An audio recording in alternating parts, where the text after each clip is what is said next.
Bueno, muy buenas tardes, bienvenidos a este octavo capítulo de nuestra serie de webinares, El estado del arte de la reforma a la salud. Este es nuestro último capítulo de la serie por ahora. Ya después al final les contaremos cuál es la tarea o la intención que tenemos para cerrar con broche de oro toda esta serie de webinares. Le damos la bienvenida a todos ustedes desde la Asociación Colombiana de Sociedades Científicas y le damos la bienvenida al doctor Ramón Abel Castaño, nuestro asesor de políticas de salud de la Asociación Colombiana de Sociedades Científicas. El doctor Ramón Abel es máster en gestión y política en salud de la Universidad de Harvard, es PhD en política y salud pública de la Escuela de Higiene y Medicina Tropical de Londres y es consultor de sistemas de salud en Colombia. Doctor Ramón Abel, como siempre, muchas gracias. Para mí es un gusto y un honor tenerte aquí. Eh, el chat, el webinar es tuyo. Bienvenido. Muchas gracias, Dora. Muy buenas noches para todos, para todas. Y de nuevo también un gusto muy grande estar aquí con ustedes hoy. Eh, la, eh, el tema que vamos a abordar el día de hoy es el tema del modelo de atención que está previsto en el proyecto de ley, ¿cierto? El modelo de atención pues se define como todas aquellas estructuras, instituciones, organizaciones, procesos, etcétera, que buscan o tienen por objeto resolver las necesidades de salud de las personas, preservar la salud, resolver las necesidades de atención curativa o de mantenimiento de la salud o de recuperación o de paliación también, ¿cierto? Entonces, todos esos elementos de la estructura y de los procesos que tienen pues ese objetivo. Entonces, claramente el modelo de atención pues es un elemento fundamental de cualquier diseño, de cualquier sistema de salud. Hoy tenemos un modelo de atención en Colombia, en nuestro sistema actual, con problemas y todo, pero lo tenemos. Y pues claramente la reforma nos plantea un modelo de atención que tiene unas características un poco diferentes y que es muy importante entender en detalle. Una cosa importante que hay que tener en cuenta es que el proyecto de ley todavía no ha sido aprobado. Falta la aprobación en Cámara, en sesión plenaria de Cámara, que se va a hacer probablemente en las próximas semanas, y esa, digamos, que tiene una alta probabilidad de que sea aprobada.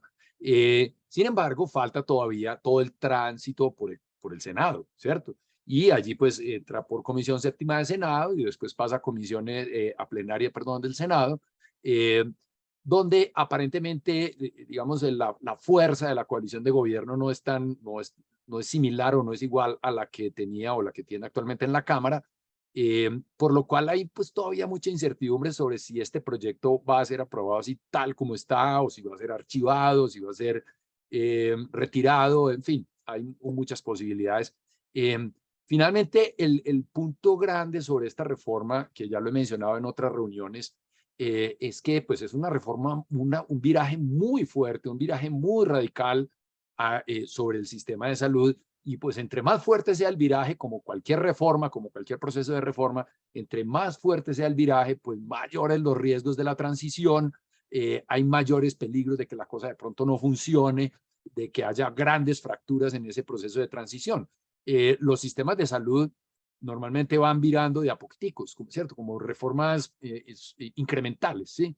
Muchos sostienen, por ejemplo, que la reforma de la Ley 100 fue un viraje sustancial. Eso es cierto, pero es que el 80% o 75% de la población no tenía nada. Tenía unos hospitales públicos donde madrugaban a hacer fila a ver si los atendían. Y pues realmente lo que se hizo fue crear un sistema nuevo que es el que hoy tenemos y que tiene todos los problemas que todos conocemos, pero definitivamente hacer ese viraje tan radical, pues hoy sí va a tener unas connotaciones operativas y de riesgos para las personas, incluso riesgos financieros, que no tenía en su momento la reforma de la Ley 100 hace 30 años. Muy bien, entonces vamos a entrar en un elemento, como decía al principio, esencial de cualquier sistema de salud, que es cuál es el modelo de atención en salud. Y el proyecto de reforma, desde su versión original que se presentó en febrero de este año, hablaba del modelo de atención de salud preventivo, predictivo y resolutivo, ¿sí? Pues yo creo que es una definición, pues obviamente con un sentido propagandístico, como muchas de las cosas que hacen todos los gobiernos en su momento, ¿cierto? Tratan de utilizar siglas o palabras que sean atractivas, pero a la hora de la verdad, eh, esas palabras, digamos, tienen más de una connotación de propaganda, como decía, que de una connotación práctica realmente impactante o lo que involucra cada una de esas palabras. Por eso vamos a analizarlo en detalle, porque hay muchos detalles allí que de pronto no tienen mucho que ver con esas predicción, prevención y resolución, y de pronto incluso posiblemente dificulten más el proceso.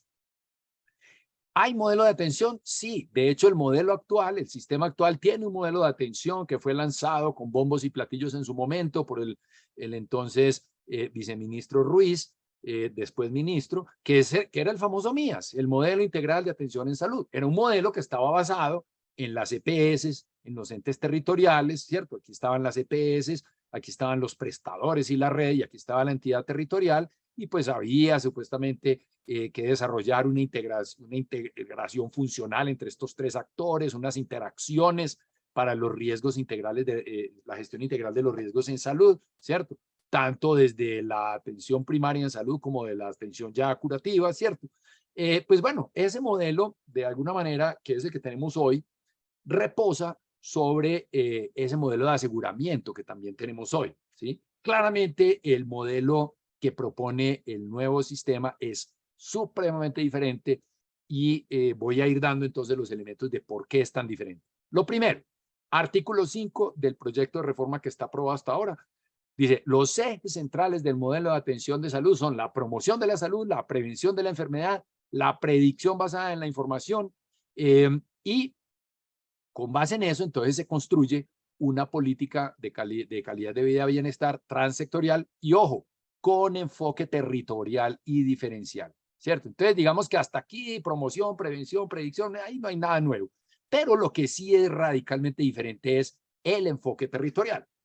El artículo 6, por su parte, define entonces la atención primaria en salud como un eje fundamental de este modelo. Ya lo había dicho la ley 1438 de 2011, y ahí digamos que se reconocía también la importancia de la atención primaria, pero digamos que este modelo de atención sí hace un compromiso mucho más profundo y extenso con el concepto de atención primaria, ¿cierto? Lo concibe entonces como una estrategia orientada a garantizar el acceso equitativo y afectar positivamente los determinantes de la salud.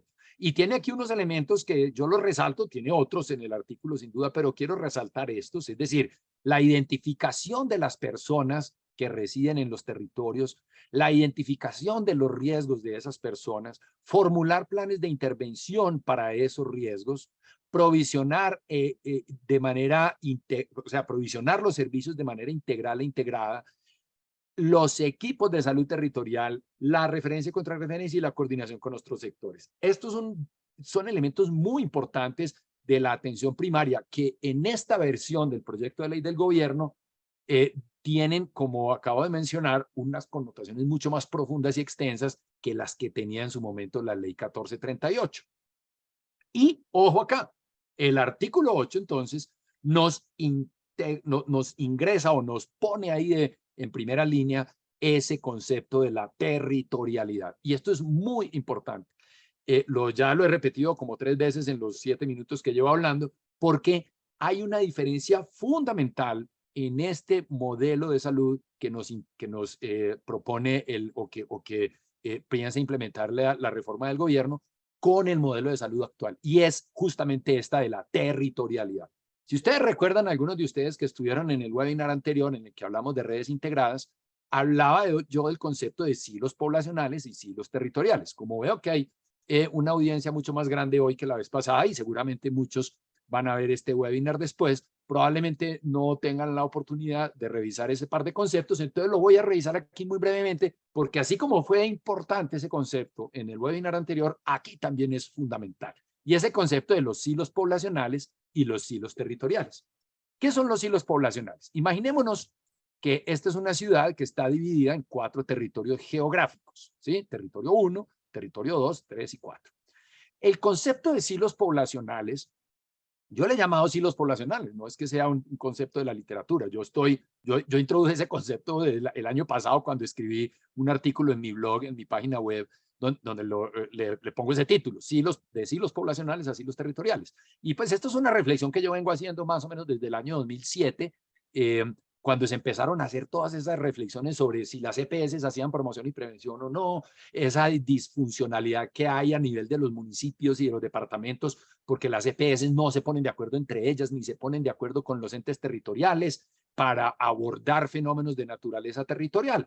Entonces, desde ese entonces yo venía trabajando ese concepto, pero ahora cuando llegó todo digamos, toda esta narrativa del gobierno actual que la venían elaborando desde hace mucho tiempo, esto no fue apenas ahora, en febrero que radicaron el proyecto, este grupo de la exministra Corcho, de todos su equipo, digamos, su tanque de pensamiento, desde personas tan ilustres y tan respetables como Mario Hernández, como otros profesores de la Universidad Nacional, en fin, todos ellos venían hablando de estos temas hace mucho tiempo y por eso, digamos que yo fui construyendo este argumento de los silos poblacionales y los silos territoriales de manera paralela, como les decía, desde el año 2007. ¿Qué son los silos poblacionales? Entonces, en esta ciudad donde hay población repartida en 4 territorios, la población está separada por EPS, es decir, la EPS 1 tiene afiliados en los 4 territorios, ¿cierto? La EPS 2 tiene afiliados también en los 4 territorios, la EPS 3 igual y la EPS 4 igual. ¿Qué quiere decir eso entonces? Que en un mismo territorio coexisten personas de diferentes EPS, pero las personas están separadas por EPS y los recursos se asignan por EPS y se gastan dentro de la EPS. Eso quiere decir que al estar las poblaciones, las personas separadas por EPS, entonces digamos en el territorio 2, cada EPS recibe los recursos para la atención individual de sus afiliados y no los puede gastar en la atención de otros afiliados.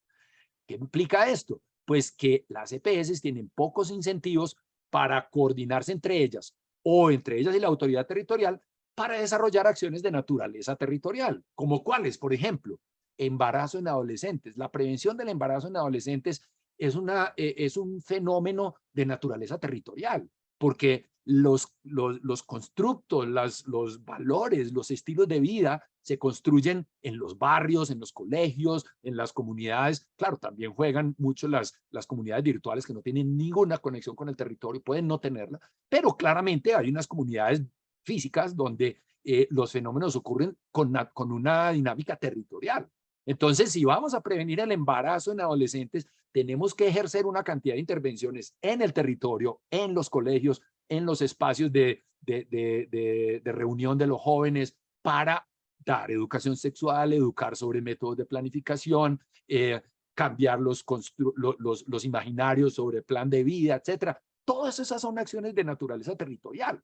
Pero cuando las EPS dicen, vamos a reducir el embarazo en adolescentes, pues la EPS dice que no, pues es que a mí me toca dar la consulta inicial, la consejería y la aplicación del método, la entrega del método per se, y el seguimiento a la mujer, a la adolescente en este caso, pues si tiene problemas o complicaciones o efectos colaterales con su método de planificación, o si una falla, entonces iniciar el control de embarazo, etcétera. Entonces la EPS dice, no, yo solo hago las acciones de naturaleza individual y las acciones de naturaleza territorial, pues le toca hacerlas al territorio, cuando las mismas EPS podrían ponerse de acuerdo entre ellas para hacer este tipo de acciones. Entonces, por eso, el proyecto de ley y todo el discurso que antecedió al proyecto de ley durante, yo diría, más de 20 años, si no es más, dice que la lógica de la salud es territorial. Hay una lógica territorial, es decir, en el territorio 1 debe haber un solo prestador, supongamos el CAPS 1 o la red integrada 1,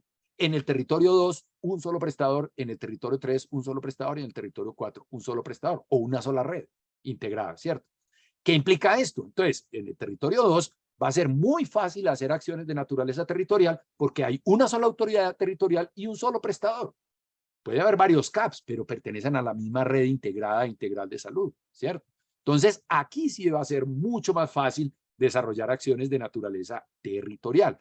Y uno de los grandes digamos, uno de los puntos más fuertes del discurso que sustenta la reforma a la salud es que hay que fortalecer la salud pública, hay que fortalecer la atención primaria, hay que fortalecer la prevención y la promoción, la promoción de la salud y la prevención de la enfermedad, y eso claramente es mucho más fácil de hacer con una lógica territorial que con una lógica de silos poblacionales. ¿Por qué los llamo silos? A propósito, de pronto hay alguien aquí en la audiencia que le tocó por allá a principios de los 90 ese experimento que se hizo de los silos, sistemas locales de salud. Ojo que no es lo mismo. Esos se llaman sistemas locales de salud, pero es otro concepto. Olvídense de ese concepto de silos. Yo aquí los llamo silos, es porque se asemejan a los silos de granos, por ejemplo, los silos de Almacafé, los silos de Almagrán, donde cada tanque de esos vertical contiene solo un tipo de grano y no se mezcla con los otros. Por eso el concepto de silos. Lo utilizan mucho también los ingenieros de sistema para referirse a los silos de información que hay en las organizaciones cuando el funcionario acá tiene su Excelito y entonces esa información está ahí aislada en ese silo, y el otro por allá tiene otro Excel donde tiene otra información, el otro por allí tiene qué sé yo. Entonces ese concepto de silo se refiere a una estructura que aísla a las demás estructuras de sí misma. Entonces, por eso cuando hablamos de silos poblacionales, estoy diciendo que la EPS es un silo poblacional que tiene una población que está separada de las otras EPS y que recibe los recursos para la atención de esa población, ¿cierto?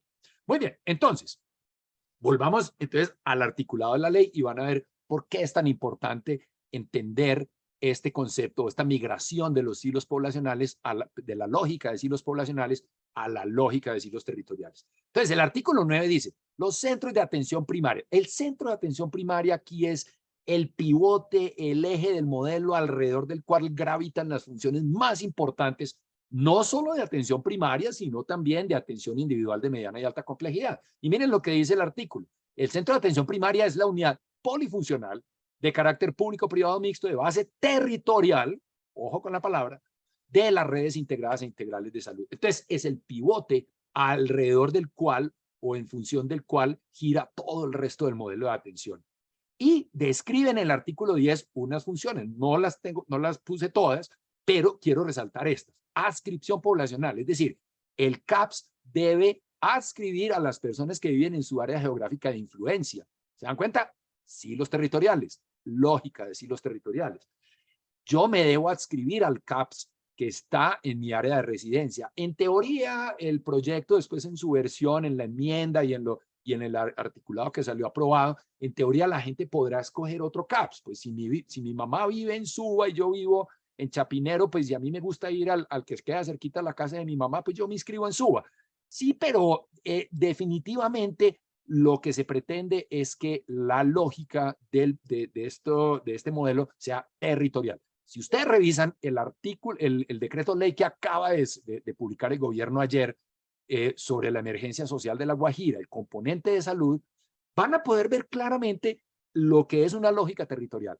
Los equipos básicos de atención en salud tienen una población asignada por territorios y los CAPS tienen la población de varios equipos básicos de salud de un territorio, y la red integrada de salud se organiza por territorio, y la palabra territorio está regada por todo el decreto ley, lo cual ratifica entonces la vocación de lógica territorial, lógica de silos territoriales de esta reforma, ¿sí? Segundo, recolectar información de la caracterización de su entorno a través de los equipos de salud territoriales, ¿cierto? Ahorita vamos a hablar un poquito más de los equipos de salud territoriales. Prestar servicios de salud, obviamente de baja complejidad, y administrar la referencia y contrarreferencia de pacientes. Es decir, si la persona necesita una atención de mediana o alta complejidad, el CAPS es el eje desde el cual se ejerce esa referencia y contrarreferencia. Sin embargo, ahorita vamos a ver más adelante que esa función de referencia y contrarreferencia también tiene otros 2 o 3 dolientes, lo cual la deja un poquito como en la mitad de la nada, porque, como dice el dicho, ¿no? Perro con 2 amos termina muerto de hambre porque el uno cree que le dio comida al otro y el otro cree que le dio comida al uno. Cuando yo tengo una función como la referencia y contrarreferencia en cabeza de 3 o 4 responsables, pues a la hora de la verdad probablemente no termine haciéndolo ninguno de los 4. Además, gestionar incapacidades y licencias de maternidad y paternidad. Esto es una función completamente nueva que le adjudican a una institución que hoy todavía no existe. O sea, ese CAPS como está concebido aquí, como esa unidad polifuncional, como ese pivote alrededor del cual gravita todo lo demás, todavía no lo conocemos, ese todavía no existe. Como existe, por ejemplo, en Costa Rica o como existe en Brasil, ¿cierto? Ese CAPS todavía hay que crearlo. Y esta función de gestionar incapacidades y licencias, a mi modo de ver, va a ser un salto muy, muy sustancial. Hoy en día las EPS, que son las encargadas de ese proceso, que es súper complejo, tenerlo al día, que funcione fluidamente, es todo un reto y llevamos 30 años aprendiendo en esto. A mí realmente me parece que va a haber un riesgo muy grande acá. Yo creo que los CAPS les va a quedar grande esa función, me atrevo a decirlo, porque sabiendo lo compleja que es esta función y lo que han sufrido las EPS en los primeros 10 años, esto era bastante traumático. Hoy en día, sobre todo las más avanzadas, lo tienen muy, muy bien afinado. Entonces, creo que descentralizar esto de esa manera a los CAPS me parecería que es un retroceso muy importante. La gestión intersectorial y participación social, entonces el CAPS, fuera de que hace consulta, fuera de que hace mapeo y caracterización de la población de su territorio, fuera de que gestiona incapacidades y licencias de maternidad y paternidad, fuera de que hace referencia y contrarreferencia, pues también tiene que sentarse con el municipio, con los actores de la comunidad, con las organizaciones sociales para hacer un plan de intervenciones en el territorio, ¿cierto? Y fuera de eso se tiene que articular con las gestoras de salud y vida. O sea, claramente el CAPS, como está concebido aquí, es una central fundamental. Y pues ahí todavía faltan algunas funciones, pero ya son un poquito menos relevantes o digamos, menos visibles o menos estructurales, ¿cierto? Por eso no las puse acá. Pero claramente con esto queda claro entonces que ese CAPS va a ser el eje de rotación del modelo. Y aquí vienen los equipos de salud territorial. Entonces, los equipos de salud territorial son equipos con profesionales técnicos, comunitarios técnicos, profesionales y especializados, ¿cierto? Dependiendo de la naturaleza de las necesidades de cada territorio, ¿cierto? Entonces, la idea es que todavía no están definidos, pues el proyecto de ley no puede entrar a definir eso con detalle, eso lo definirán los decretos reglamentarios. Pero claramente los equipos de salud territorial son un instrumento fundamental que tiene a cargo un grupo de familias en un pequeño territorio. Entonces, la lógica ya de los silos territoriales, pero a nivel de microterritorios, como los llamaban cuando se hizo la experiencia o la iniciativa de salud a su hogar durante la alcaldía de Lucho Garzón, cuyo secretario fue Román Vega, y se inició ese concepto de salud a su hogar, ¿cierto? Entonces, hablan de microterritorios, que es el territorio mínimo, la unidad mínima básica de familias que le corresponden a un equipo de salud territorial, ¿sí? Entonces, ese equipo de salud territorial está en comunidad todo el tiempo, haciendo mapeo de riesgos, identificando personas con necesidades, resolviendo, y eso es una diferencia importante, los equipos de salud territorial que estableció la ley 1438 eran equipos, son todavía, porque no se ha eliminado, son equipos que básicamente hacen mapeo de riesgos, identifican riesgos y ya con esa información el ente territorial o los actores del territorio hacen un plan de intervenciones. Lo que está claro para este gobierno, y así lo plantean explícitamente en el decreto de emergencia, el decreto ley de emergencia social de La Guajira, que acabó de salir ayer, dicen, esos equipos de salud territorial de la ley 1438 tienen un alcance muy limitado. Los que queremos implementar con este proyecto de reforma son mucho más profundos, mucho más extensos y además mucho más resolutivos. O sea, que van a la casa, le resuelven el problema a la persona, el médico le prescribe de una vez su tratamiento, es decir, son mucho más resolutivos. Eso está muy bien, suena muy bonito, pero realmente hay una duda muy grande, primero, de cómo se van a financiar esos equipos de salud territorial si es que en algún momento llegan a tener una cobertura de nivel nacional. Pero lo que uno puede entender entonces de manera gráfica, para que vamos construyendo el muñeco del modelo, como se dice, ¿no? Es que, pues sí, va a haber unos CAPS a cargo de un territorio, ¿cierto? U otro CAPS a cargo de otro territorio, y dentro de ese territorio va a haber microterritorios y cada microterritorio va a tener a la cabeza un equipo de salud territorial, ¿cierto?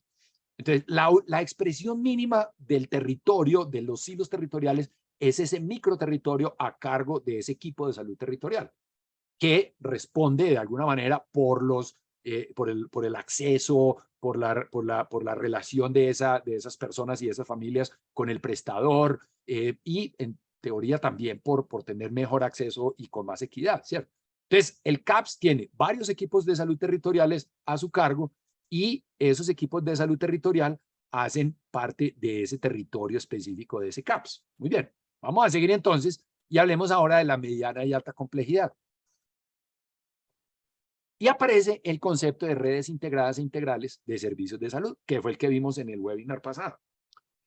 Las redes integradas e integrales entran en acción, y aquí hay un poco de actores involucrados que no está muy claro cuál es la relación entre ellos, pero uno esperaría que en los decretos reglamentarios se defina esa acción. Pero ya uno puede ver como el preview, ¿cierto? Como el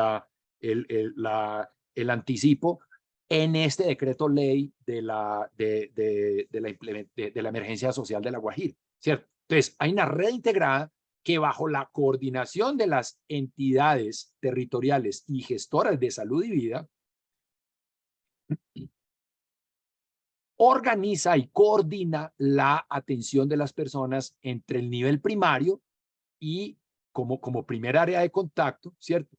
Los centros especializados y el nivel complementario, es decir, la alta y la mediana y la alta complejidad. Entonces, la red integral está conformada por los CAPS en la base, ¿cierto? Ahorita les muestro el gráfico. Está conformada por los CAPS en la base, por una mediana y alta complejidad hospitalaria y ambulatoria, ¿sí? Y, repito, territorial, ¿cierto? Territorial. La red integrada tiene una gobernanza, ¿cierto? Que busca armonizar y complementar con las instituciones prestadoras que la conforman, ¿cierto? Porque pueden ser instituciones prestadoras que son entidades jurídicas independientes o que estén agrupadas, pues eso todavía no está definido en la norma, en el proyecto de ley, pero pueden agruparse como uniones temporales, como consorcios, como así como lo están haciendo hoy algunas, ¿cierto? Sobre todo para ciertas patologías, para cáncer, por ejemplo, pero todavía no está definido eso, no sabemos entonces si la red integrada deberá ser siempre una sola entidad jurídica o una amalgama de varias entidades jurídicas independientes. Lo que sí es cierto es que tienen que coordinar la atención entre el nivel primario y el complementario, léase como complementario la mediana y la alta complejidad. Deben garantizar la continuidad de la atención y vuelve y aparece el sistema de referencia y contrarreferencia aquí. Recuerden que ahorita habíamos dicho que era responsabilidad del CAPS, pero la red integrada e integral también tiene la responsabilidad de la referencia y contrarreferencia. Entonces, lo que no está muy claro es si el CAPS remite a la red integrada que solo está en la mediana y alta complejidad y ella allá internamente hace la referencia y contrarreferencia para que el paciente fluya de un escenario de atención a otro o de una especialidad a otra, por ejemplo, o de lo ambulatorio al hospitalario, si es del caso, pero cuando ya se resuelve esa situación de mediana y alta complejidad, el paciente debería volver a la atención primaria, al CAPS, ¿cierto? Eso todavía no está muy claro, ¿cierto? Cuando uno lee los documentos sobre redes de integradas, integrales, pues sí se explican muchas cosas, pero en este proyecto de ley eso todavía no está claro. Las redes también deben establecer sistemas de asignación e incentivos, es decir, cómo distribuyen los recursos internamente e incentivos asociados a la satisfacción del usuario, ¿cierto? A la experiencia en el uso a la eficiencia, perdón, en el uso de los recursos, a la experiencia del usuario, a la satisfacción del talento humano en salud y a las mejoras en equidad. Entonces, las redes deben establecer esos incentivos y como deben rendir cuentas en función de resultados en esos 4 rubros que ustedes ven allí, pues entonces ellas pueden utilizar los recursos que reciben para incentivar el desempeño en estos 4 frentes, ¿cierto? Se supone que solamente podrán utilizar un 3% de los recursos para establecer ese tipo de incentivos. El artículo 17 establece una obligación en las redes integradas un poco vaga, y es que las instituciones de las redes integradas integrales prestarán servicios de mediana complejidad, deberán prestar apoyo permanente a los centros de atención primaria en salud, deberán, ¿cierto? Hoy que estamos en un contexto en el que todo lo que se hace se cobra, ¿cierto? Bien sea pago por evento o paquetes o PGPs, ¿cierto? Todo está en una nota técnica.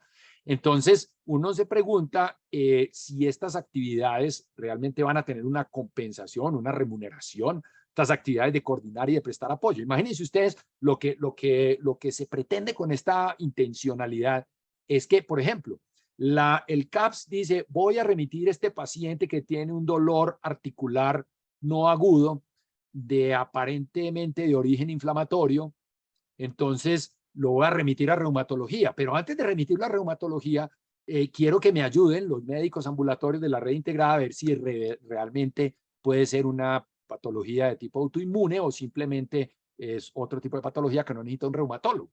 Entonces, para evitar una remisión que era innecesaria y posiblemente resolverle el problema al paciente de una vez sin que salga del CAPS. Eso está muy bien como intención, pero entonces cuando el proveedor de servicios de la mediana y alta complejidad de la red integrada va a dedicar un reumatólogo a hacer esa interconsulta, puede ser incluso por telemedicina, entonces ahí tiene que haber un pago por esa actividad o una estimación de eso, cuánto va a costar y quién lo va a proveer y bajo qué condiciones, ¿cierto? Entonces, prestar apoyo permanente como una función de buena fe o de buenas intenciones, pues no parece que fuera algo muy realizable. Al final puede que se quede en el aire, a menos que en los decretos reglamentarios ya se establezca claramente en qué consiste ese deber prestar apoyo, ¿cierto? Las redes también coordinarán con estos centros las rutas y los protocolos de atención de las enfermedades agudas, por accidentes, prevalentes y en especial las patologías crónicas. Entonces, aquí traigo yo un gráfico que lo extraje de un libro muy interesante de la OPS que acaba de publicar Hernández y otros, en el que ellos hacen una propuesta de modelos de atención para es decir, cómo se conciben las redes integradas e integrales, ¿cierto? Entonces, esta es la estructura típica que tienen estos sistemas de carácter público. Uno lo ve, por ejemplo, en el Sistema Único de Salud del Brasil, en el sistema de la Caja Costarricense de la del Seguro Social, donde hay unos niveles de promoción de la salud determinantes sociales que tienen más que ver con los entes territoriales, con los determinantes sociales, con las acciones intersectoriales. Un primer nivel, que es el CAPS, ¿cierto? Y el equipo de salud territorial, que hace el primer contacto, las acciones de promoción y prevención, resuelve, se supone que hasta el 85% de los problemas de salud. Un segundo nivel, donde están las especialidades básicas, donde se resuelve otro 10%, ¿cierto? Y un tercer nivel, donde están los procedimientos especializados, las supraespecialidades, etcétera. Perdón, ¿por qué me están apareciendo ahí como unas rayitas en el gráfico? ¿Alguien está teniendo acceso a la pantalla? Para que por favor me lo bloqueen. Esas rayitas no las estoy haciendo yo, a no ser que nos estén hackeando. No, espero que no. Bueno, entonces esta estructura, miren ustedes esta estructura piramidal.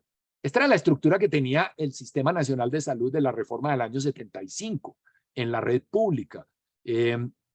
Incluso el Instituto del Seguro Social también tenía una estructura por niveles de complejidad. Y la estructura por niveles de complejidad, pues nos hace mucho sentido a nosotros como profesionales de la salud, porque estamos acostumbrados a organizar los servicios de salud de acuerdo a nuestra lógica, ¿no? Atiéndalo usted, este pedacito lo atiendo yo, este otro pedacito se lo mando al supraespecialista o al hospital de agudos, y hay unas brechas enormes entre cada uno de estos niveles, y uno supone que el paciente sube y baja de manera fluida, sin solución de continuidad, sin cabos sueltos ni cuellos de botella, pero realmente esto ha funcionado tradicionalmente como unos silos, y vuelve y aplica el concepto de silos, pero unos silos por nivel de complejidad, donde el primer nivel no se entera y no vuelve a saber nunca qué pasó con su paciente cuando lo remitió a la mediana y alta complejidad.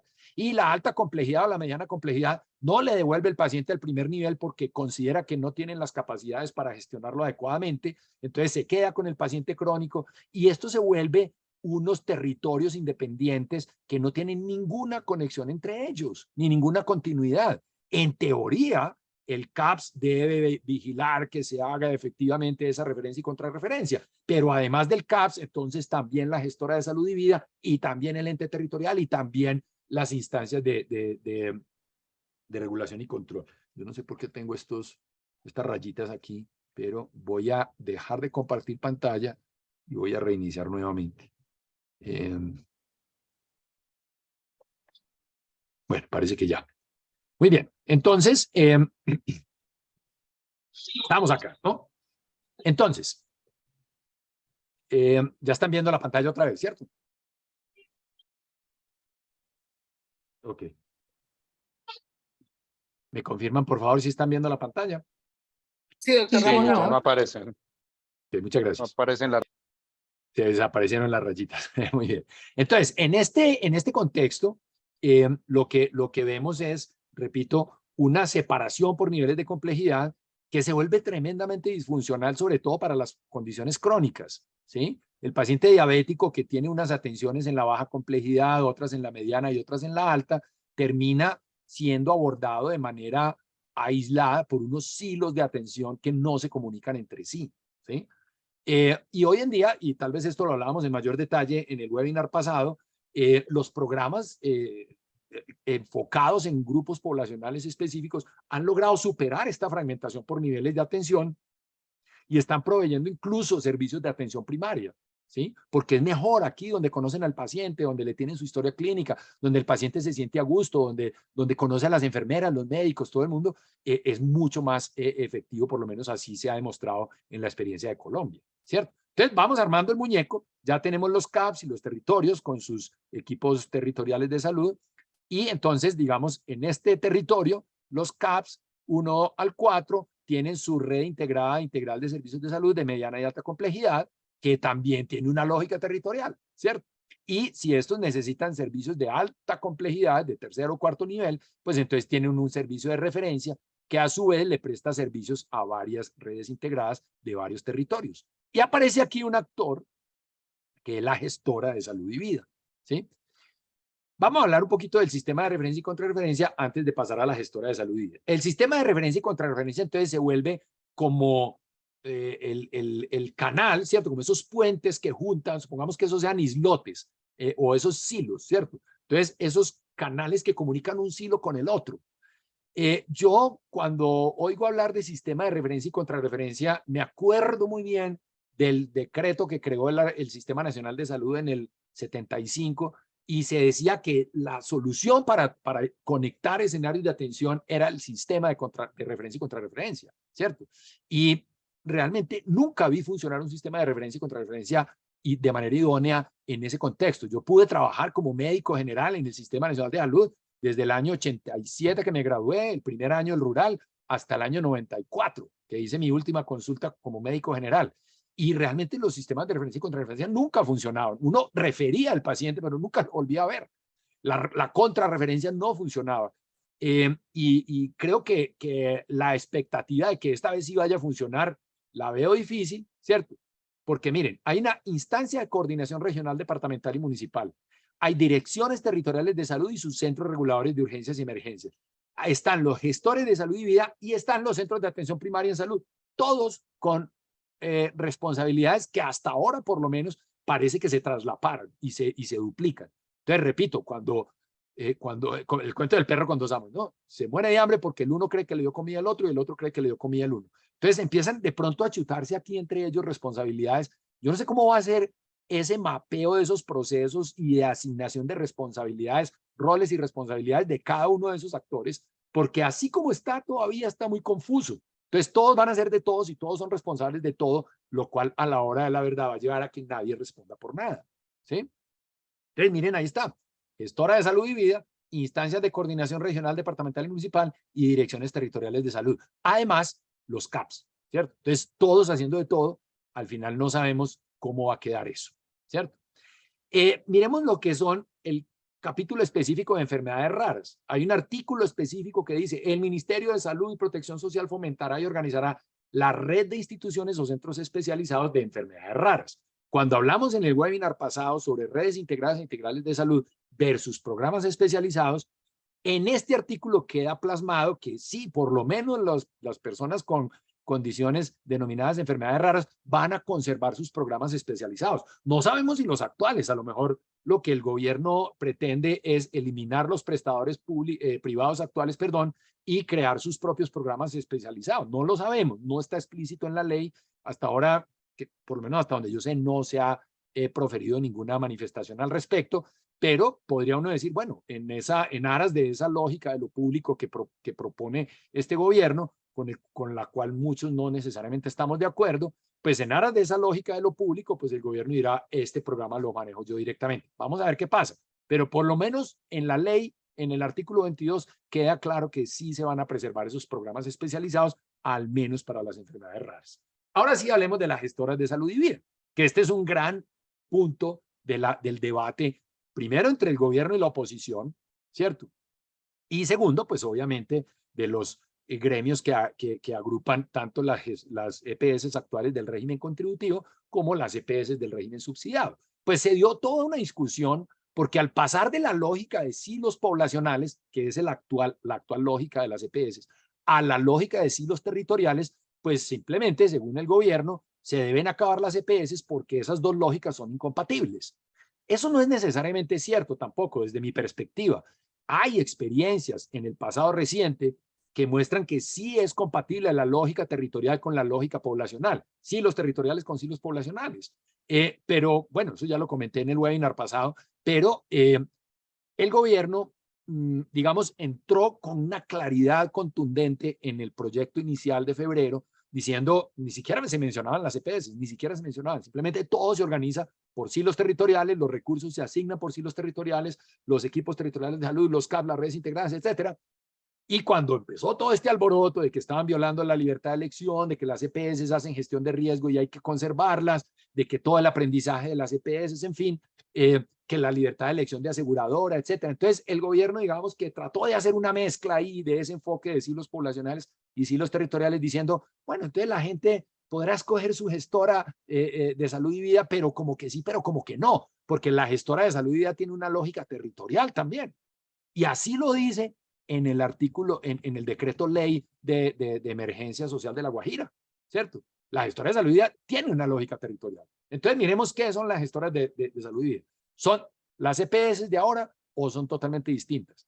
A mi juicio, son otra cosa totalmente diferente, totalmente diferente. ¿Por qué? Pues simplemente, primero, porque no hay una lógica de silos territoriales, perdón, una lógica de silos poblacionales, y también, segundo, y muy importante, porque, perdón, cancelo aquí, y también muy importante, me desconcentré aquí con esto, un elemento muy importante que hace que las EPS de hoy no tengan nada que ver con las gestoras de salud y vida es que no van a recibir la UPC, no van a recibir ese presupuesto fijo que tienen que gestionar y raspar hasta el último centavo para que les alcance la plata hasta diciembre. Las gestoras de salud y vida simplemente le administran unos recursos a la ADRES y le revisan unas cuentas y le pasan unas cuentas para que la ADRES pague, pero no están con eso que llaman los economistas la restricción presupuestal dura. O sea, ese techo presupuestal que no se pueden pasar con el gasto, que es la UPC que reciben en el año. Por eso son totalmente diferentes. Que van a hacer función, van a colaborar en la organización de los CAPS, que van a sujetar, que van a administrar el giro directo, es decir, no van a ver la plata va a pasar directamente al prestador. Se van a organizar progresivamente por territorios. Ahí está de nuevo la lógica de silos territoriales. Que se articularán a los prestadores de servicios dentro de la red. ¿Quién va a articular esos prestadores? Y si no, ¿para qué se constituye una red integral de servicios de salud si no es para actuar articuladamente? Entonces, si la red se constituye para actuar como una red, entonces, ¿para qué un tercero afuera que vigile que sí funcione como una red o que los articule, ¿cierto? Pues para eso somos una red ya, ¿o no? Entonces, aquí hay como una serie de elementos que le dan a uno a entender que el proyecto de ley metió el concepto de gestores de salud y vida para calmar un poquito toda la ansiedad y el debate que se estaba generando con la supuesta eliminación de las EPS, y realmente lo que yo veo aquí en esta figura de gestor de salud y vida es una figura más bien intrascendente, que pierde funciones fundamentales, que no tiene los incentivos que hoy tiene para ejercer estas funciones que les adjudican, y al final lo que va a pasar es que las gestoras de salud y vida no van a controlar el gasto como lo controlan hoy, porque no es su chequera, literalmente hablando. Están controlando el gasto a otro, que es exactamente lo que pasa hoy con los presupuestos máximos, lo que pasó en su momento con los recobros al FOSIGA y lo que pasa con el SOAT, exactamente lo que pasa con el SOAT. Supuestamente hay unas aseguradoras que tienen que controlar la racionalidad del gasto y la pertinencia médico-científica del gasto en el SOAT, y sin embargo no lo hacen, pues porque en el SOAT es porque no tienen cómo hacerlo, ¿cierto? Pero en los presupuestos máximos y en el no PBS de antes, cuando el FOSIGA era pues simplemente porque como no es su restricción dura, pues no la cuidan con la misma intensidad y con el mismo fervor que tienen que cuidar su UPC, ¿sí? Naturaleza y funciones de las gestoras de salud y vida, en coordinación con los CAPS, en coordinación con las direcciones departamentales y con las distritales, coordinar la planeación estratégica, el desarrollo de la red, es decir, una cantidad de funciones, gestionar el riesgo en salud en coordinación con los CAPS. Esta última, en vista de que se insistió tanto que las EPS hacen gestión de riesgo y que eso no lo podemos perder. Entonces dijeron, listo, entonces ahí las gestoras de salud y vida van a hacer gestión de riesgo en salud. Pregunto nuevamente, ¿con qué incentivo? Si no tienen un presupuesto fijo, un techo presupuestal que las obligue a hacer muy buena promoción, muy buena gestión del riesgo, muy buena atención oportuna. Ojo, no estoy hablando que todas las EPS del país la hacen. Las 27 EPS que hoy hay en el país, todos sabemos que no hacen esa gestión del riesgo de manera idónea. Si acaso de pronto unas 7, 8, las que todos más o menos tenemos en la cabeza. Entonces les están diciendo, listo, sí, sigan gestionando el riesgo, pero sin la restricción presupuestal dura que representa la UPC, ¿cierto? Establecer planes de intervención y articular la ejecución de la gestión operativa, es decir, hacer más o menos lo que hacen ahora, pero sin el incentivo de la UPC, sí, y supuestamente con un incentivo financiero del 3%, que puede llegar hasta el 5%, como lo ha dicho el ministro, si cumplen indicadores de eficiencia en el gasto, de experiencia del usuario y de oportunidad y de calidad, perdón, y de resultados en salud. Naturaleza y funciones, continuamos. Gestión anticipada de los riesgos, entonces tienen que hacer mapeos de riesgo, hacer modelos predictivos para que la gente no se enferme o para que se enferme lo menos posible o lo menos grave cuando se enferme. Coordinar la asistencia al interior de las redes. Entonces, ¿para qué se hacen las redes? Para tener otro coordinador afuera. La referencia y contrarreferencia, ya vimos que son 4 actores los que la manejan, además del, o sea, el gestor de salud y vida, la instancia territorial, el ente territorial y el CAPS, ¿cierto? Monitorear y evaluar el desempeño de la RIS, también los entes territoriales tienen esa competencia. Contribuir al uso eficiente, racional y óptimo de los recursos financieros, difícil que lo logren solo por la buena voluntad o por un incentivo del 3%. Ese incentivo del 3%, a mi modo de ver, es un incentivo muy débil, porque para podérselo ganar, la EPS tiene que hacer todo lo que hace hoy, ¿cierto? Sin el beneficio de poder retener los excedentes que obtenga la UPC. Y fuera de eso, sin poder tener una red integral propia, una red vertical, con integración vertical propia, ¿cierto? El proyecto establece que la gestora de salud y vida solo podrá tener CAPS, pero no mediana y alta complejidad, ¿cierto? Entonces, cuando no tiene cómo controlar el gasto con sus prestadores propios, pues le va a quedar mucho más difícil lograr ganarse ese 3%. Y seguramente muchas gestoras de salud y vida van a decir, no, pues yo hago mi tarea con lo que me dan de administración, que es suficiente para hacer mi tarea, ¿cierto? Gestionar la prestación de servicios especializados en enfermedades raras y en enfermedades de alto costo, garantizar el acceso oportuno y expedito. Mejor dicho, todo lo que hacen hoy, como ha dicho el ministro Jaramillo, logramos acordar que las gestoras van a conservar las funciones que tienen hoy. Y ahí están, mírenlas, todas están, ¿cierto? Pero con la diferencia de que no van a tener ningún incentivo al tener la UPC propia, ¿sí? Y no podrán contratar, porque no son las que contratan los prestadores. Fíjense ustedes que en esas funciones no hay ninguna que diga contratar a los prestadores, ni contratar a los operadores logísticos. No hay esa función de contrato. Entonces, el modelo de atención aquí tiene un vacío enorme, porque no está ese gestor que hoy en día existe, no se llama gestor, se llama EPS. Entonces, ese vacío enorme que se va a dejar, se pretende que la EPS lo siga haciendo, pero sin los incentivos que tiene hoy.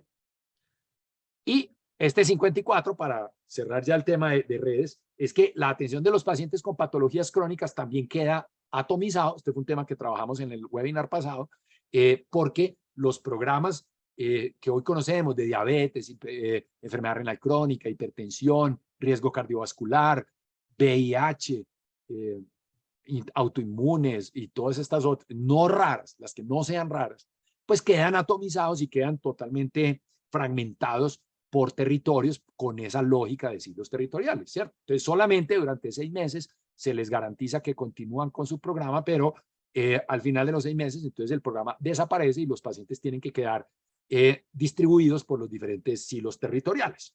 Con esto termino. Este es un gráfico extraído del mismo informe de la OPS que les comenté ahorita, donde se muestra, digamos, de manera gráfica, y uno lo ve, sí, tiene sentido. Aquí está el primer nivel de atención, con un enfoque hacia con el centrada en la persona, en la familia y en su territorio. Eso está muy bien. Hay una interacción con los actores de la salud pública y con los actores del territorio de otros sectores, ¿cierto?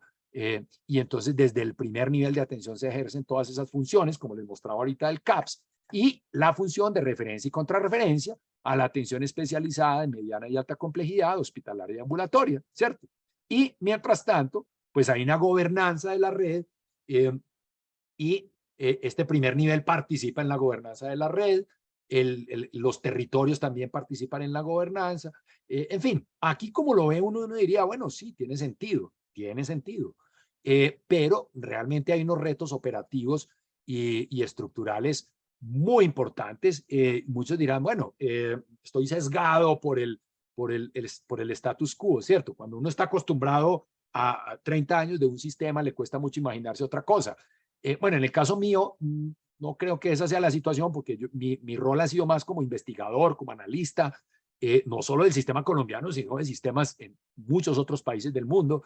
He trabajado el sistema de Costa Rica, conocido y analizado el sistema de Costa Rica, el sistema de México, de República Dominicana, de Perú, de Brasil, ¿sí? De Chile. Y pues obviamente por la naturaleza del trabajo que yo hago, tengo la posibilidad de imaginarme un sistema diferente y de comparar y de conocer qué ventajas y desventajas puede tener el sistema.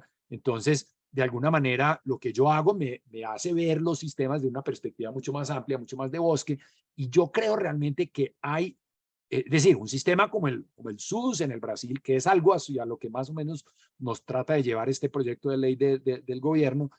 Un sistema como el SUS tiene unas cosas muy interesantes, muy bonitas, pero también tiene unos riesgos y unos problemas funcionales que no son triviales. El sistema de Costa Rica, por ejemplo, que lo comenté en un artículo, en una columna en mi blog, también tiene problemas funcionales importantes. En la mediana y alta complejidad tiene unos vacíos enormes.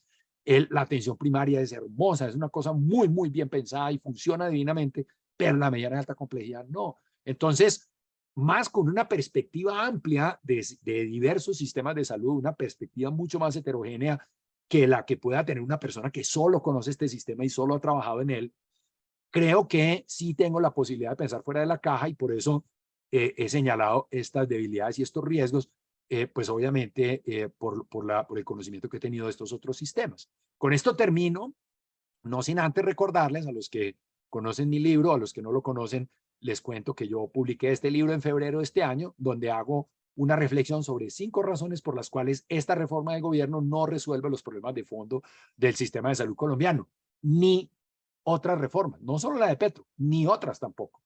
El libro lo pueden conseguir en estas librerías que ustedes ven allí, y pues los invito a que me sigan en Twitter, me pueden escribir a mi correo electrónico, visiten mi página web donde van a encontrar muchos materiales y muchos elementos de discusión, no solo sobre la reforma, también sobre otros temas, modelos de atención, centros de excelencia, mecanismos de contratación prospectivos, etc. Muchísimas gracias, Dora, y creo que tenemos tiempo para preguntas y respuestas. Efectivamente, muchísimas gracias, Ramón Abel. Como siempre, brillante tu exposición, todo un reto describir en tan poco tiempo la complejidad de este modelo y también la relación con redes y con los otros temas que pudiste ir hilando allí para quienes no habían asistido a las anteriores webinares. Tenemos sí siempre tenemos tiempo para las preguntas para el doctor Ramón Abel Castaños, y no aprovechamos aquí, mejor dicho, este es el momento. Entonces voy a ir dando, no hay preguntas en el chat, pero voy a ir dando la palabra en el orden de que me levanten las manitos. Va el doctor Roberto. Bienvenido, doctor Roberto Díaz. Buenas noches a todos. Buenas noches. Buenas noches. Doctor Ramón, muchas gracias. Muy importante su muy clara su exposición, pero yo quedé confundido con tres temas. Uno es de que no veo claro cuál es la diferencia entre modelo de salud y sistema de salud, porque empezamos a hablar con el modelo de salud, pero se escribe todo es un sistema. El otro es que definitivamente el sistema queda fragmentado así como lo están describiendo. Queda fragmentado con el nivel de baja complejidad que se llama atención primaria en salud y el nivel complementario, que es el segundo y tercer niveles de complejidad o mediana y alta complejidad. Entonces ahí viene el concepto de territorio que se repite, pero el concepto de territorio en un momento habla como de microterritorios, sin decirlo. Entonces, si están los microterritorios, ¿dónde están los macroterritorios? ¿O cómo va a ser ese modelo de gestoras y esa articulación con esos microterritorios? Yo creo que en eso, pues estamos, obviamente, todos despistados, me parece a mí. Si tiene usted algún elemento que nos pueda aclarar, muchas gracias. Muchas gracias, doctor Roberto. Sí, por supuesto. Lo primero es que la diferencia entre modelo de salud y sistema de salud, bueno, yo creo que en esto hay muchas definiciones y muchas aproximaciones, eh, lo cual pues puede generar un poquito de confusión, pero para mí yo tengo clara la diferencia. Un sistema de salud es el conjunto de actores, de normas y de estructuras en el financiamiento, en la prestación, en la generación de recursos y en la rectoría, o sea, son todos esos, ¿cierto? Que tienen por objeto tener una mejor salud para la población, proteger financieramente a los hogares y responder de manera auténtica a las necesidades y expectativas de las personas. Eso es una definición de un sistema de salud, que es la definición de la OMS del 2000, que no ha cambiado sustancialmente. En cambio, el modelo de atención sí tiene mucho más que ver con la forma como se organizan los prestadores, los médicos, los profesionales, el recurso humano, los insumos, los diferentes elementos que se utilizan para resolver las necesidades de salud de las personas o para mantener la salud y preservarla. Entonces yo creo que sí hay esa diferencia grande y pues obviamente mi presentación de hoy tiene que ver con lo segundo, no con lo primero. La segunda pregunta suya, doctor Roberto, sobre fragmentación entre atención primaria y mediana alta complejidad. En efecto, yo creo que eso es lo que va a pasar. Y yo lo planteaba cuando estaba hablando precisamente de esa pirámide que les mostraba el documento de la OPS, porque pues tal vez usted como ortopedista lo sabe también, ¿cierto? Si usted tiene una fractura abierta que le llega de un accidente de tránsito, tal vez alguna vez hablamos de ese caso específico, ¿no?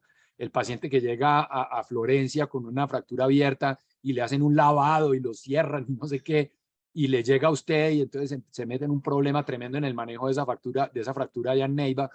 Pues eso es precisamente la dificultad que hay por la interacción entre la baja complejidad por una parte y la mediana y la alta complejidad, ¿cierto? Entonces, ustedes que están en la alta complejidad, en el caso suyo, por ejemplo, que son altamente calificados, siempre van a tener la preocupación genuina por el paciente de que allá en la baja complejidad no le van a resolver el problema o se les va a salir de las manos o no van a tener cómo manejarlo. Entonces, siempre va a haber como esa preocupación de dejémoslo aquí, cuidémoslo aquí, para que no vayamos a tener complicaciones después. Eso, pues hablar de una fractura que es un episodio agudo, digamos que más o menos uno lo maneja, porque se cierra la fractura, se resuelve el problema y el paciente vuelve a su vida normal. Pero en una condición crónica es un problema, porque entonces los pacientes diabéticos, los pacientes hipertensos, el de la enfermedad renal estadio 2, el de la enfermedad autoinmune que es normal, pues digamos de bajo riesgo, el paciente de VIH que es adherente, inmunocompetente y que no tiene mayor riesgo. Entonces todos se van quedando allá en la alta complejidad y la baja complejidad queda básicamente con las gripas y las diarreas. Eso es lo que nos está pasando ahora, que es lo más triste, ¿no? Pero por lo menos a nivel de programas especializados, sí tenemos la posibilidad de que se dé una solución mucho más integral a estos pacientes, incluyendo las necesidades primarias. Entonces yo creo que sí hay ese riesgo, mejor dicho, para empezar con la forma como usted lo plantea, la supuesta fragmentación que pretende evitar esta propuesta de reforma del gobierno se va a cambiar por otra modalidad de fragmentación y es por niveles de complejidad, ¿sí? Yo no creo que la organización por niveles de complejidad vaya a resolver la fragmentación que pretende resolver. Y tercero, con el tema de los territorios, Sí, yo creo que la construcción, como lo planteaba yo en uno de los gráficos cuando planteaba los equipos de salud territorial, la definición mínima del territorio es lo que se denomina el microterritorio, ¿cierto? Y así estaba planteado desde el 2004, que fue el primer gobierno de izquierda en Bogotá con Lucho Garzón. Entonces se hablaba de microterritorios y cada microterritorio tiene un equipo de salud responsable por ese microterritorio. Entonces, varios microterritorios se suman en un territorio que es responsabilidad de un CAPS. Varios territorios de un CAPS se juntan en otro territorio más grande que es responsabilidad de una red integrada. Y no sé si dos o más redes integradas conforman ya un territorio, como usted lo llama, un macro territorio. Realmente la ley habla de territorios de salud en general para referirse a grandes zonas geográficas que incorporan, que no necesariamente coinciden con la división político-administrativa, es decir, no corresponden a departamentos ni municipios, sino a territorios funcionales, ¿cierto? Es, digamos, la definición más grande de territorio que trae la ley. Y después dicen, y entonces los consejos territoriales definirán, las entidades territoriales se pondrán de acuerdo para definir los límites y el alcance, digamos, de estos territorios en salud. Pero claramente es un sistema que va como agregando, ¿cierto? De lo chiquito a lo grande. Como funciona el sistema de salud británico, tal cual, ¿cierto? O sea, hay unos microterritorios que se suman en territorios, después en zonas, en regiones y ya en, no sé si en distritos, pues, pero es básicamente esa estructura. O como decir, veredas, corregimientos, municipios, departamentos, nación. Más o menos lo mismo, solo que la organización territorial no coincide necesariamente con esa organización político-administrativa, pero sí se agregan en funciones y en coberturas. Gracias, doctor Ramón Abel. Doctor William. Buenas noches, Ramón Abel. Buenas noches a todos. Gracias por esta presentación muy explicada, muy coherente. Y yo lo que veo ahí, pues es que uno no puede hacer una reforma para darle gusto a nadie, ¿no? Pues entonces genera esta incoherencia entre un articulado que no deja claridad, porque pues con la reforma que nosotros vamos a o se va a establecer en el país, pues deberíamos funcionar 30 años más. Entonces, pues realmente uno debe avisorar qué es lo que se está planteando y si eso nos da la perspectiva en la gestión, más allá de lo predictivo, porque pues lo predictivo es difícil en salud, pero la perspectiva sí se debería estar estableciendo. Comentarle a Ramón Abel que yo sí vi funcionar la referencia y contrarreferencia en el país. Ajá, sí. En el Quindío, antes de hacer el cambio propuesto por la Ley 100, funcionaba perfectamente como uno como rural se comunicaba con el hospital de Armenia y tenía comunicación directa con el especialista. Los pacientes se enviaban desde los distintos municipios con las indicaciones del especialista y empezaba el manejo desde el municipio. Y después de que el paciente era atendido en el San Juan de Dios en Armenia, uno a la semana recibía una nota de contrarreferencia que decía que tenía que seguir haciendo uno con el paciente, escrita por el especialista. Entonces, a mí me parece que, no sé si algunos más estuvieron en la época en que el Quindío tenía que uno se comunicaba por radio, teléfono y por equipos de radio, porque pues WhatsApp y eso no teníamos. Pero existía todo el andamiaje para que uno estuviera permanentemente comunicado desde cualquier municipio del Quindío con Armenia. Y uno seguía la atención de los pacientes en el municipio. Entonces yo sí creo que es un esfuerzo que vale la pena rescatar porque esa historia fue construida en el país y funcionaba, y funcionaba. Yo creo que las historias clínicas antes del 95 en los hospitales del Quindío hablan muy bien de cómo eran esas notas de contrarreferencia y cómo Y se eran en hacían. papel, ¿no?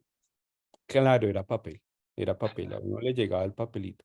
Pero llegaba con la ambulancia del pueblo que periódicamente traía todas las contrarreferencias desde el Hospital de San Juan, el San Juan de Dios en Armenia, a cada uno de los municipios. Pero fue una muy buena experiencia en ese sentido y yo creo que es algo que valdría la pena volver a rescatar en el país. Sin Aquí, duda, William. Yo creo que el país está lleno de experiencias muy interesantes de todo tipo y yo creo que el punto de darle gusto a todos, pues precisamente eso es lo que nos termina haciendo una cosa ahí súper ecléctica que al final puede que termine recogiendo lo peor de todo y no lo mejor. Pero yo creo que esa experiencia de Armenia, sin duda, yo creo que vale la pena revisarla. Me parece buenísimo. Ahora, hay otra experiencia también muy interesante de una red integrada que tiene una lógica territorial que es Mi Red en Barranquilla. Mi Red en Barranquilla recoge toda la población de la zona más deprimida de la ciudad, independientemente de que el afiliado esté en Cosalud o en Mutualcer o en Cajacopi o en cualquiera de las otras EPS. Toda la atención primaria, los CAPS, que allá se llaman pasos, está estructurado para tener una lógica territorial. O sea, lo que yo decía, no son inherentemente incompatibles, ¿sí?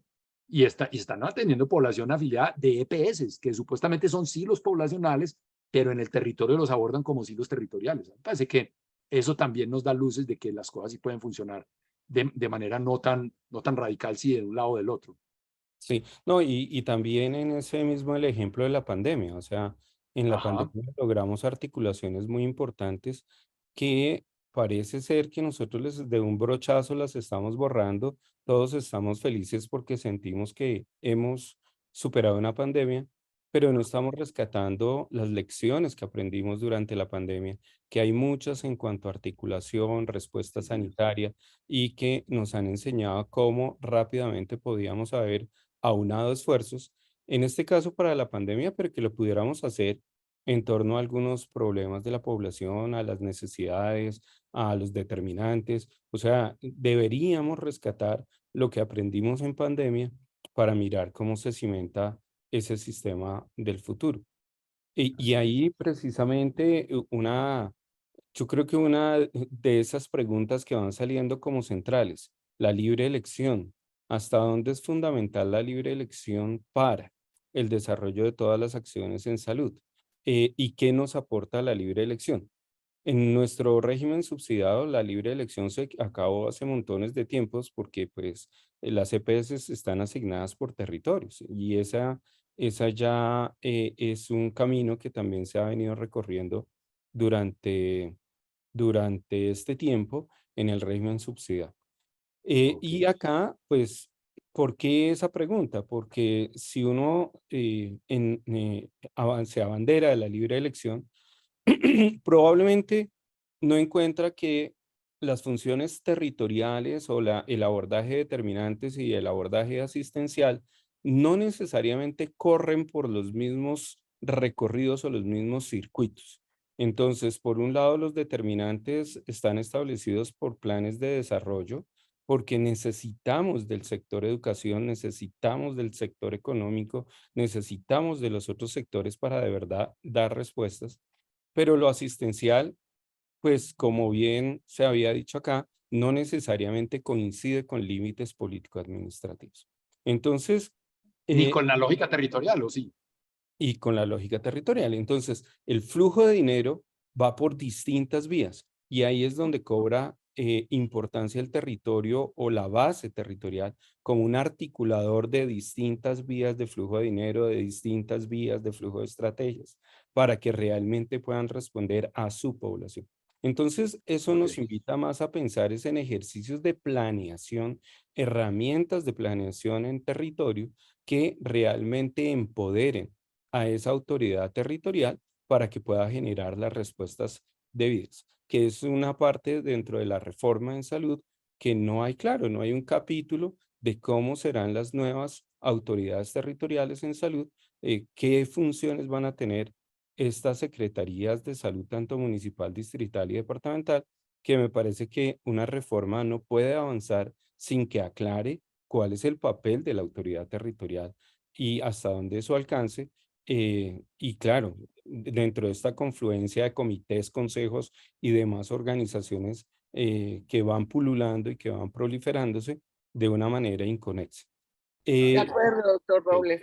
Muy bien, doctor Robles, muchas gracias. Tenemos otras preguntas aquí, qué pena. listo. Estamos terminando, es que De el tiempo se pronto, nos...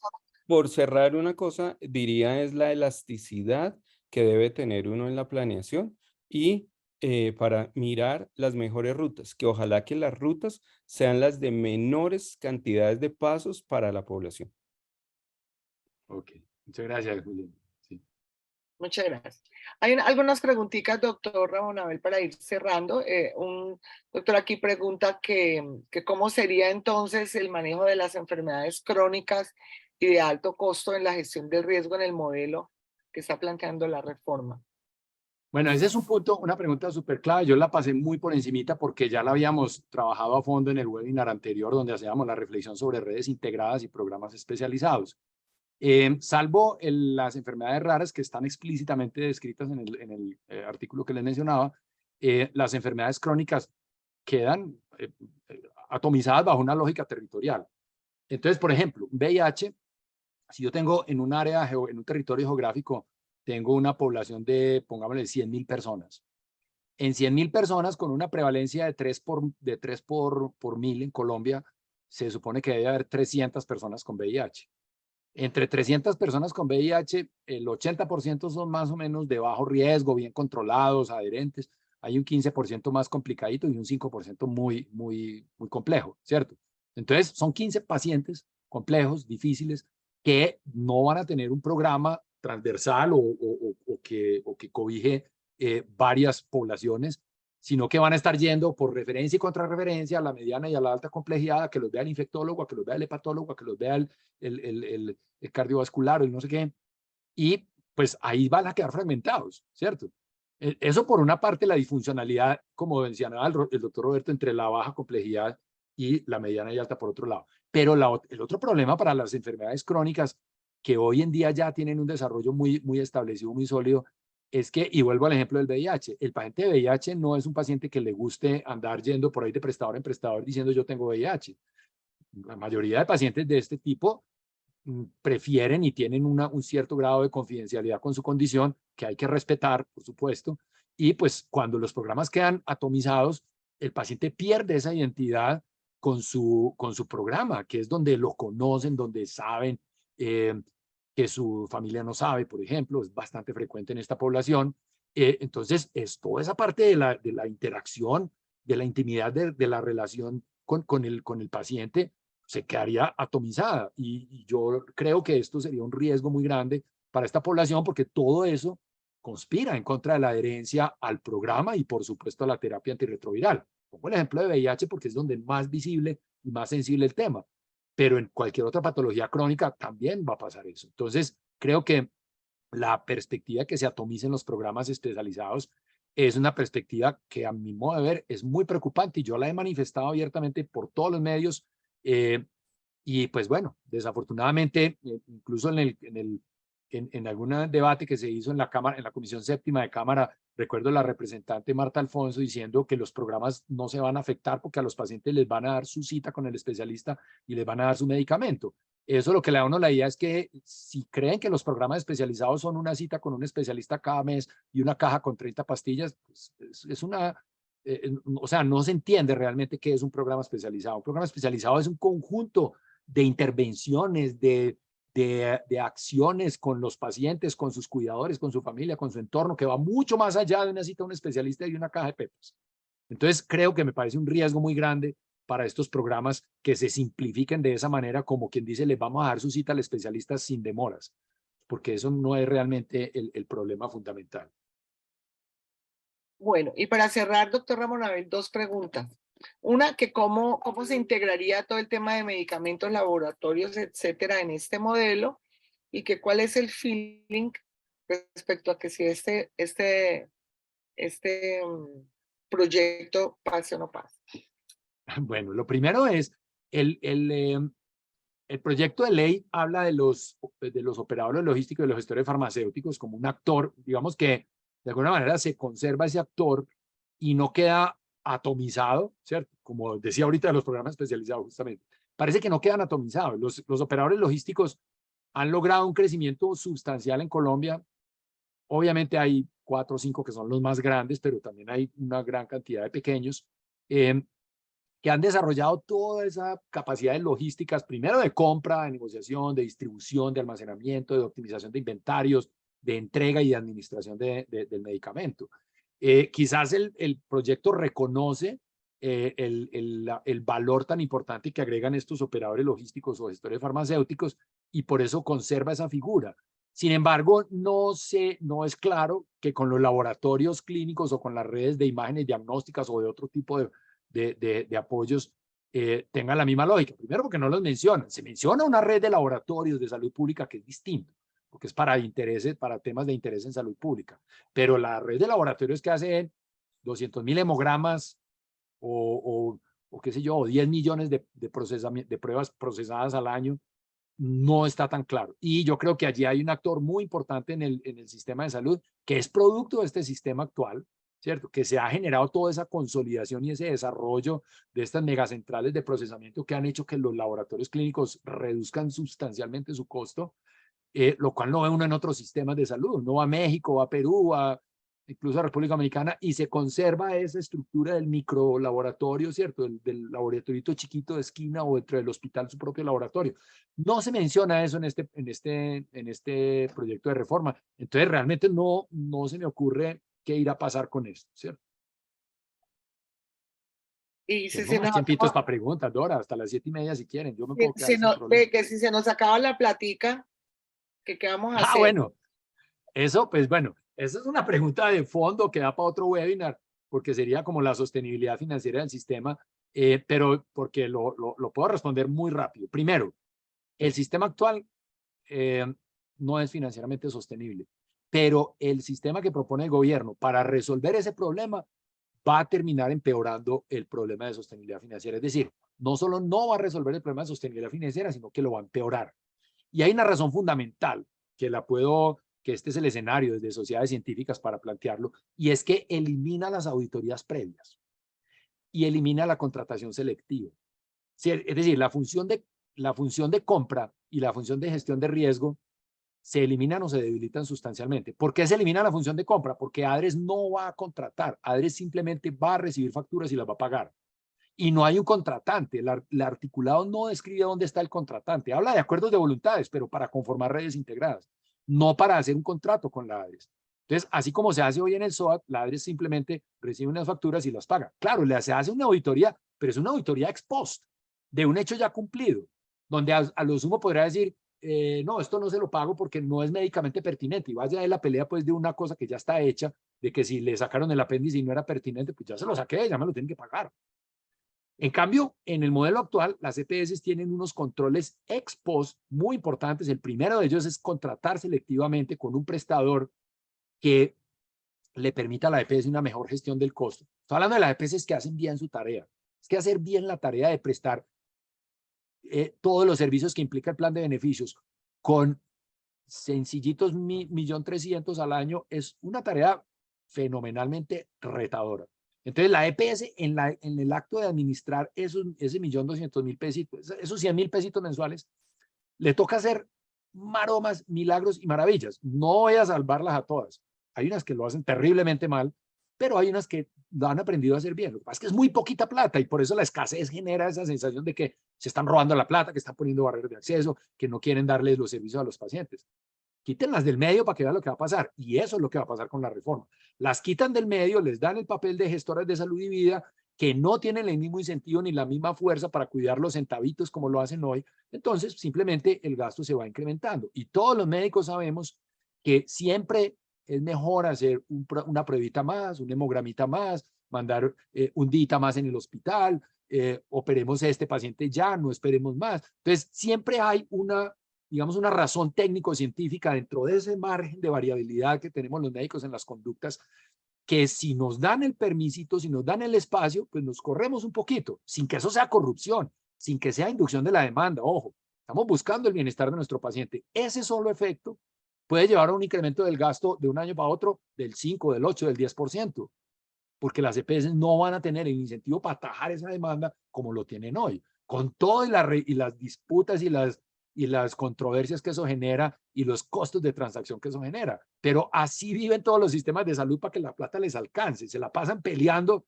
entre el que controla la plata y el que tiene la necesidad de utilizar esos recursos, que es el prestador y el médico.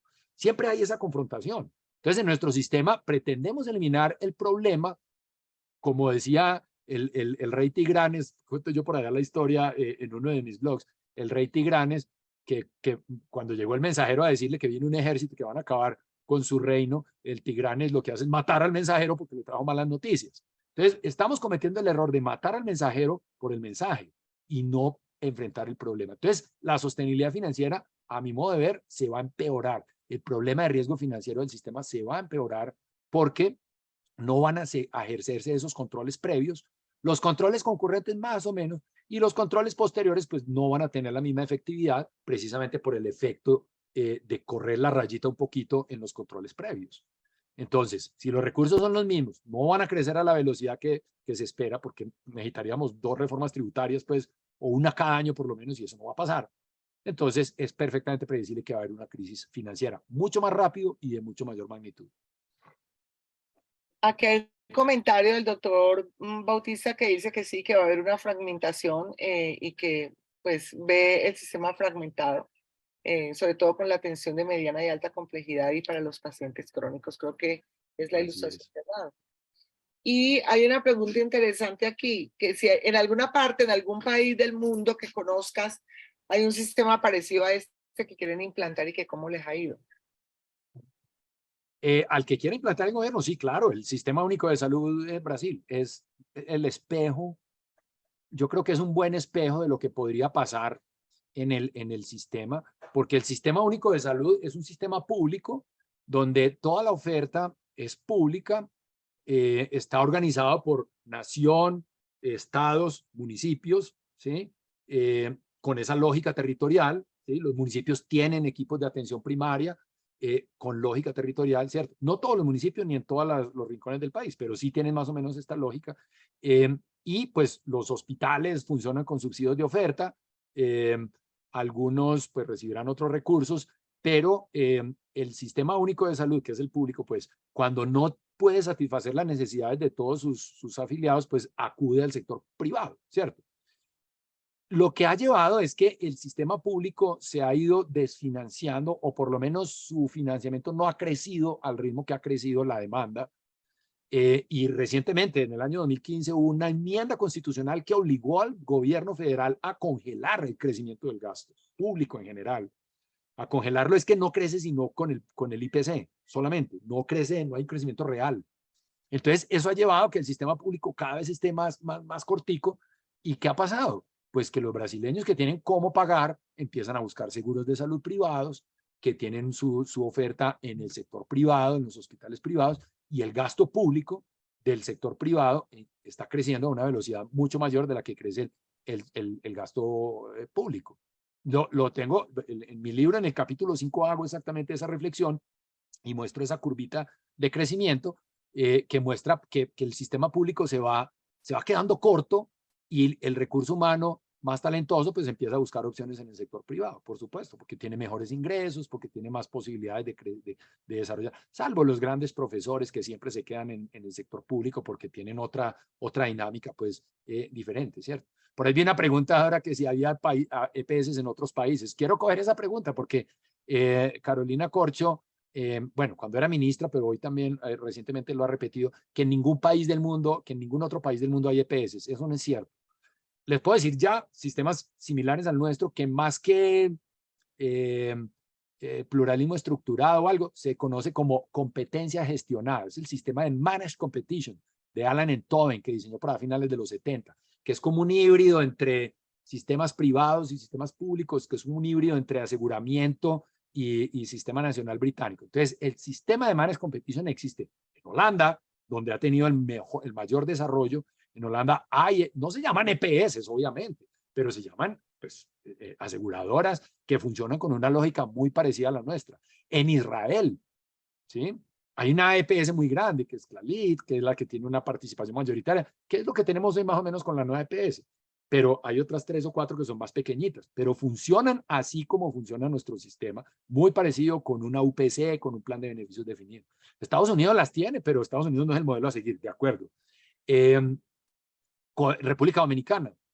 De hecho, República Dominicana creó un sistema de salud, digamos, a partir de la experiencia nuestra, por ahí en el año 2002, ¿sí?